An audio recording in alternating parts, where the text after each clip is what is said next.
From Somalia to Minnesota, my family and I were welcomed as legal American citizens. America had saved my life, the land of opportunity. Inspired by the events of Black Hawk Down, I joined the military to give back to the men and women who gave their lives so that I could have a second chance. I served over 10 years as a United States soldier. I was deployed to Iraq, where I fell in love with a fellow soldier and gave birth to 3 beautiful children. But they lost their father to PTSD and the pains of war. Our lives, our pride, and dignity can no longer be bought in exchange for votes that only keep the elite in power, who disappear and abandon us after election season is over. The self-aggrandized political class who do not represent the people. My name is Shukri Abdirahman, and I'm running for Congress in Minnesota. I am a survivor, a refugee, a mother, a Black Muslim, but above all, I am a Minnesotan and an American, just like you.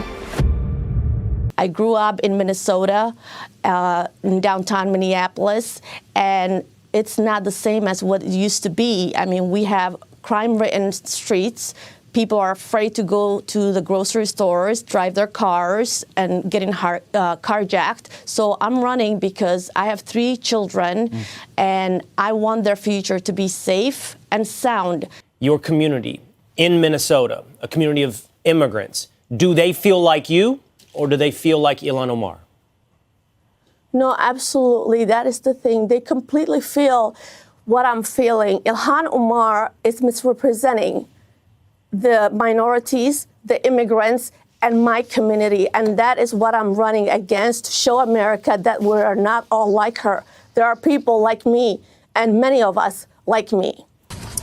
As long as our economy and political systems prioritize profit without considering who is profiting, who is being shut out, we will perpetuate this inequality.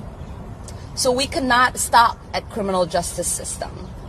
We must begin the work of dismantling the whole system of oppression wherever we find it. Our country should be more fearful of white men across our country, because they are actually causing most of the deaths within this country. We should be profiling, monitoring, and creating policies to fight the radicalization of white men. What we must also recognize is that the reduction in policing currently in our city and the lawlessness that is happening, the police have chosen to not fulfill their oath of office and to provide the public safety they are owed to the citizens they serve. The Minneapolis Police Department is the most dysfunctional police department in our state and probably in the country. There has to be accountability and someone that is actually taking responsibility for what the police does and doesn't do.